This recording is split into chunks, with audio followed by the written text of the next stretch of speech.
Welcome to the Piston Fanatic. I'm your host, Dave Dalton, and I'm excited to share my passion and perspective of our Detroit Pistons. Well, tonight, James Wiseman made his Piston debut, and it was a good one.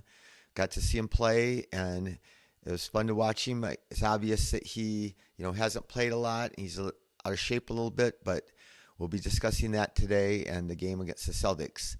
Before we get going, I want to just remind people, after the All-Star break, I'm so excited we are going to have the great John Beilein, former coach at the University of Michigan and currently the senior advisor for player development for our Detroit Pistons, to talk about that player development, which is so integral into us becoming a great team that we want to be. There's already signs of it. I've seen it, with individual players, and we'll get to talk to him, and it's going to be fantastic. So we'll let you know. We'll keep you informed about when that's going to be. So Wiseman tonight played 23 minutes and 30 seconds. He was 5 for 9. He made a variety of shots. He drove it to the basket strong through contact. He attempted one 3-point when he first got in the game, and he missed that, but it was good that he tried it. And he shot a little jump hook. He got an offensive rebound, made a mid-range jumper. He did a drop step and knocked over one of the Celtics players, tried to flop on him, but he took it to the basket and scored on a spin move. So it's a good debut. 5 rebounds. Thing I really liked is he didn't get a block shot, but he got a goaltending. He got way up above the rim and goaltended on one shot. But he discouraged some other shots and some shots that were even missed because they tried to, put it up over his outstretched arm, jumping up in the air, and so he altered their shot even though he didn't block it, and that was a good thing. I liked the way I saw him switch out on some guards, and he stayed right with them. Once he switched out on Tatum, and he contested the shot well, but just like everybody else that contested shots against Tatum, it didn't seem to matter. He still made them. So, like I said, I liked the variety of shots. He had one practice with the team. He's hardly played in like 9 days, and I just happened to go back and look at his last 4 games with Golden State. So he played 5 minutes, he was 3 for 3, 6 points.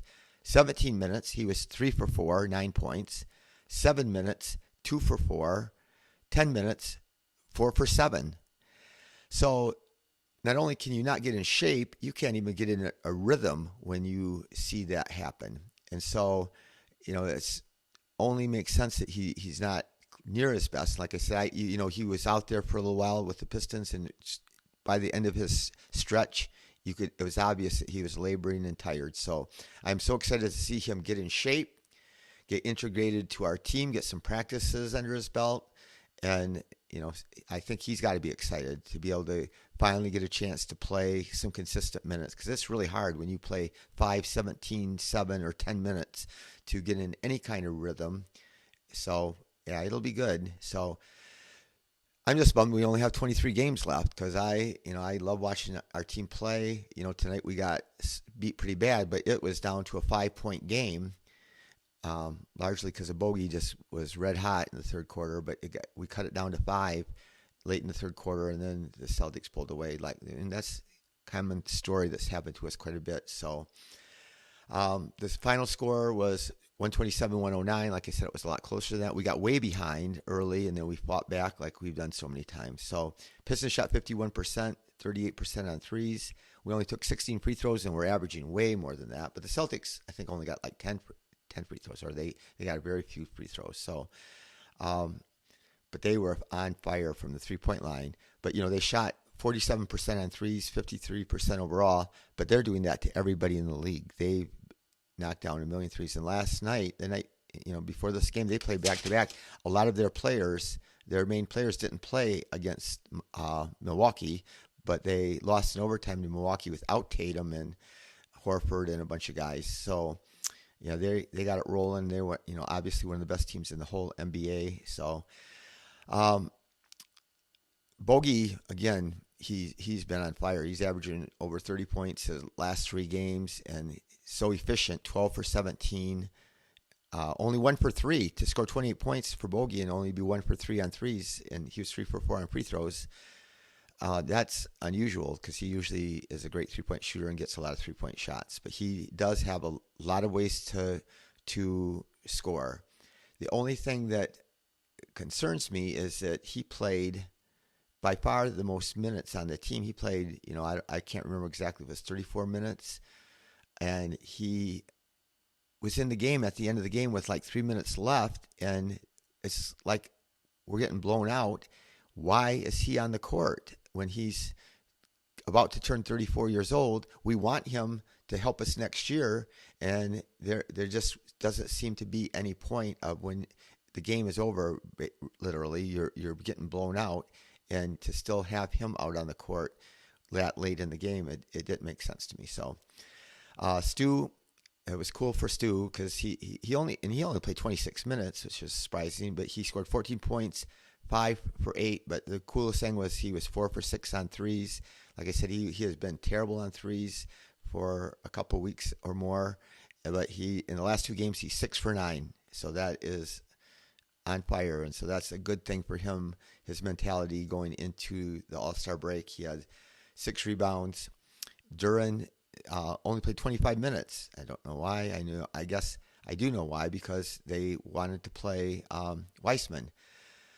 Again, my hope is that Duran and Wiseman can play together. And if it happened tonight, I didn't see it. I don't think it did happen. So going forward, I hope that sometime that he will, Coach Casey will give it a shot. Once again, we have nothing to lose. We're 15-44 or something like that. I think we actually won 2 more games by the All-Star game break than we did last year. And we do have an easy schedule remaining, but I hope we don't. I don't think we'll ever be as bad as the Spurs. They are tanking so hard, and we're not. And then also Houston is just awful. They play stupid basketball. Charlotte, they have some talented players, LaMelo and Terry Rozier, and they have a few good players, but they're not smart. They take dumb shots. They had a 17-point lead with 10 minutes left in a game I was watching just recently, and they blew it. And it got down to 1 or 2 points at the end of the game, and they did win. So, but they, I'm sure they'll probably still win more games than the Pistons, but they. My guess says right now that we'll finish with the 3rd worst record, and that's cool if we do that. The fear is if we finish. I don't want to finish any better than that, even though I want all these players to play good. I want all these players to develop, but it just don't make sense when Bogey's playing 34 minutes in a blowout game, and Ivy plays only 26 minutes, and Corey Joseph's playing 17 minutes, and we don't have enough minutes. Killian's playing 30 minutes, and Killian he's 3 for 11. He did have 9 assists, so that was great with only 1 turnover. So that's awesome, but he is struggling with his shot, and it's almost like, like I said before this, he was 2 for 21 in his last 2 games before this, and now tonight he didn't shoot good. But anyway, Ivy lost his composure tonight again. He's had that happen more and more. I think a little frustration sets in. He kind of, he runs out there wild. He's played quite well tonight. He was 17 points, 7 for 13. That's excellent, even though he's only 1 for 5 on threes. But he had 5 rebounds, 4 assists. But I don't know why we have a young player that just had his birthday and he just turned 21, and we got our 34-year-old guy playing 30-some minutes, and we have Corey Joseph even playing. So, Ivy needs to play 30 minutes, when he's that young. And Killian maybe doesn't need to play 30 minutes, even though he's young. He still needs to play 20-some minutes. So some episode I'll get into a breakdown of what I think minutes might be. Like I've said all year, Alec Burks, he played only 20 minutes, and I don't understand that. And you're going to play Bogey 33 minutes. Even though, again, Bogey was on fire. If it was a close game, if we were still in the game with 3 minutes to go and Bogey was on fire like this, definitely you play him, but not when it's like this. So the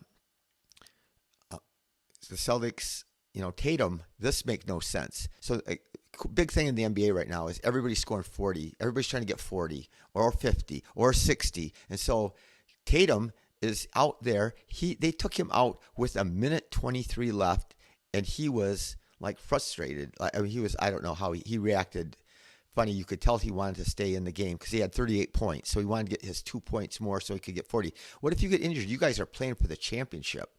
And there's no reason to be out there if you're not playing to win the game. So, I don't understand that from the Pistons, playing guys too many minutes. I had some papers drop here, but we have a lot to talk about. The All-Star break is coming up, and on Friday we have our own Jaden Ivey. He is going to play. He's going to compete in the skills challenge, and he's going to be out there with the other top players picked in the draft with Banchero and Smith Jr.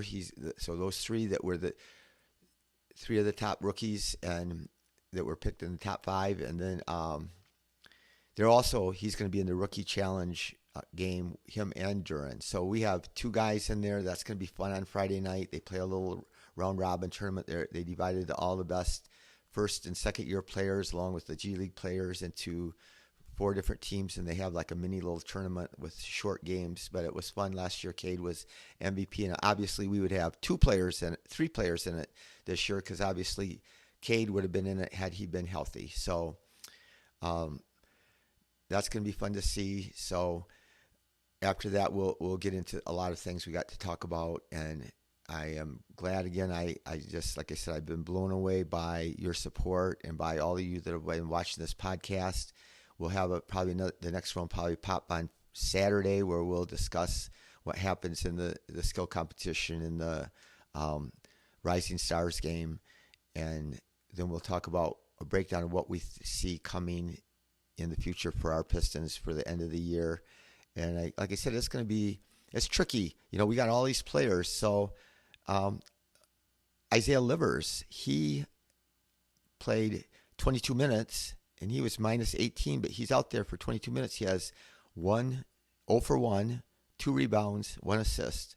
He had the worst, plus minus 18, but like I said, plus minus doesn't always mean everything, because if you're out there with a group that doesn't do well, which like Hami was, so Hami continues to torch the NBA. He was 5 for 8, and he only played 16 minutes.